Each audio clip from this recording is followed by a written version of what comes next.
And now the really bad story starts, because then I start to call the police. Did you try to cover yourself to block the energy somehow at that point, with tinfoil? Because I did that in the beginning. I tried it with tinfoil to cover myself during the night, and then I heard the shots on the tinfoil, ting, ting, ting, ting, when they shot on the tinfoil. And I woke up at night and heard that sound, but it didn't help at all, because a little bit tinfoil doesn't stop the energy. You need much more stuff, like a little tiny part of tinfoil above you. I didn't know anything about shielding at that point, but during late 2017, I realized that this is actually an international phenomenon. I didn't know that in advance, because I had been stalked. So I was focusing on this person who had been stalking me 6 years in advance, and then it developed into organized stalking. So I thought it was kind of a satanic group in the beginning, because they appeared to be like cult members, actually, the people who were targeting me in the beginning. Well, I'm sure that in some cases there are in my case, satanic, there is a kind of dark magic, black magic attacks also additionally. And also there are cults doing this in maybe for the secret services. And we know that also some people from the secret services are member of cults. Exactly. But when it exploded in January 2017, when I was hit by this, when I realized what I was being electromagnetic harassed, and it exploded after that, it just, everybody, I was just being attacked by all kind of groups within the organized stalking, even organized crimes, organized criminals from my neighborhood. It was just exploding. And I started very, very fast to go in and out of hospitals, because I started to have breathing issues. I couldn't breathe. And today I actually have this pulmonary disease because of that. I also have electrohypersensitivity now because of that, meaning I cannot have wireless signals. What would happen if you would put on a wireless signal in your home, for example, or if you take a Wi-Fi, a cell phone with you? Nothing. When I have electrohypersensitivity, it's because of the frequencies I'm being attacked with. I can easily talk in a phone without any issues. I don't put it up to the ear, because then it will affect me. But I talk with it with the sound turned on. Okay. But the phone is not the problem. The problem is the targeting. So what would happen? Did you ask me that? Yeah, what would happen if you switch on your Wi-Fi in your home, for example, or if you get close to radiation? Or I can tell you how I feel. I can tell you how I feel now. I have this electricity going through my body right now, but it's a very low intensity. And normally I would start to have like blackouts. I can't remembering anything. Like that.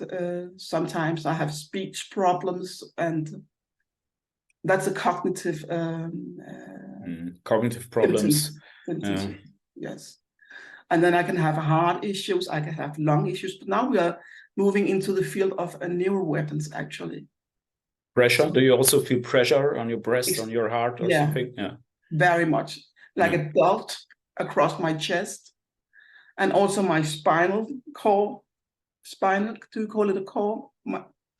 I can have spots on my spine also. So it has developed, and it's to something very, very serious today. And I have a lot of health issues, and I've been going in and out of hospitals ever since I was being targeted, and mainly for lung issues. And what did these doctors say? Did you tell them what is really happening in your life, or did you tell them only a little bit? In the beginning. And didn't they say, "Oh, you are crazy. Go to the psychiatry. Take pills. Take that." Exactly. That's what they told me. Take medicine. Yeah. In the beginning, actually in January, when I realized I was being hit with, I was being electromagnetic harassed, and the police, I called the police first, and I was telling them about the apartment upstairs, and they were like, "I'm sorry, but do you have any contact to the mental institution?" The officer, police officer, was asking me, and I was like, I felt all alone in the world. So in desperation, I actually, in the end, because everybody was telling me I was crazy, I chose to go to a mental hospital in an open department. We have a closed department, and I guess you have the same. Yes, yes. And I was there for 2 weeks, and they told me when I left, there's nothing wrong with you at all. You don't, but what you're telling us is simply too crazy. You can't believe it. So that was there, and then I just stayed out of this mental. Yeah, they don't understand it because they don't know about the technology, and also the doctors, the psychiatrists. They didn't learn in school that there is such a technology who could affect people in this way. Yeah. And exactly. if you tell them, oh, I'm followed by people, or I hear voices in my head, or I have cognitive problems, they say, oh, everything is clear. You have a mental disease. Yeah. You need medication. Yeah. This is their way number one to solve the problem. Yeah. Yeah. To cure number one. Yeah. Excuse me? It's a cure number one. Take pills. Yeah. Yeah, exactly. Pills for everything, for every problem in your life, there is a pill. Yeah. Yeah. But it also, the concept is not like, it sounds like a mental illness, right? So my quest was to document everything I could. That has been my quest, because I couldn't accept that people thought I was crazy. And actually, there's been quite a movement the last couple of years, because I've been documenting so much. And even my doctor is now on my team concerning neuroweapons, neurotechnologies, and Morgellons. I also have Morgellons. This is interesting because many people also have these Morgellons. Yeah. Can you explain how this appears, the Morgellons? How it began? What is the effect of the Morgellons?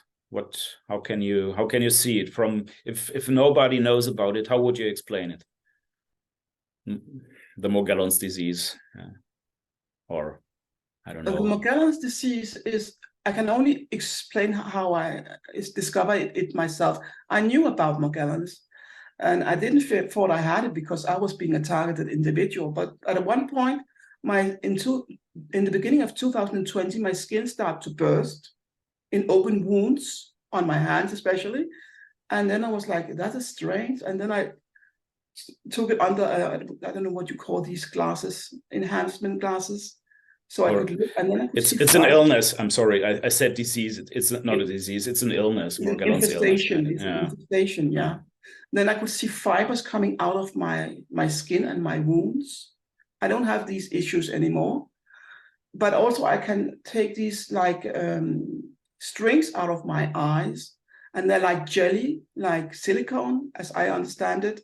And then within a minute, they will like dry up and becomes like electrosensitive fibers. So as I understand it, it's a kind of a weapon, and it's made of it, what I have been documenting, crystals, piezo crystals it's called, and it's polymer. It's polymer structures, I think. Polymer it's artificial. Yeah, it is. It's totally structures, artificial. Yeah. And I've been showing these findings to many people and doctors, and everybody is blown away. They have never seen anything like it. So did you have photos of these? I have lots of this, yeah. Also on my website, but I must admit, since I wrote my testimony in Danish last year, in the beginning of last year, I wrote my testimony. I finished it. I have been concentrating on my Danish website. I have a Danish website also, because a lot of my document now is interviews where I talk to people within the Danish system, police, hospitals, Human Rights Watch in Denmark, and stuff like that. And all of these conversations are in Danish. So I chose to focus on my Danish website. But I also have an English website. It's the first website I made, January 2018. Maybe you can tell the name of the websites so we can find it. Yeah, it's called www.targetindividualdenmark.com. Okay. This is the Danish side or the English side? That is the English side. Ah, that's the English side. And the Danish side is called www.artofdestruction.dk. Okay. So if somebody wants to take a look at it, please do. Yeah, visit the site. Exactly. I did. It's interesting, as I saw. Yeah. So. Okay, you documented everything on your website. Did you had any contact to other TIs? I know there are other TIs in Denmark. I know some of them from the past, but there must be much more. Of course, I don't know anybody in Denmark, but I know there are a lot more people involved and affected by this. Did you meet with some TIs there? And can you tell us something about the scene in Denmark? Are there any associations or is there going some stuff like meetings between TIs or so? No, nothing. We're not that many. My perception of what is going on is this is part of a global agenda, and it affects all human on Earth, but some people are being targeted. That's my perception today.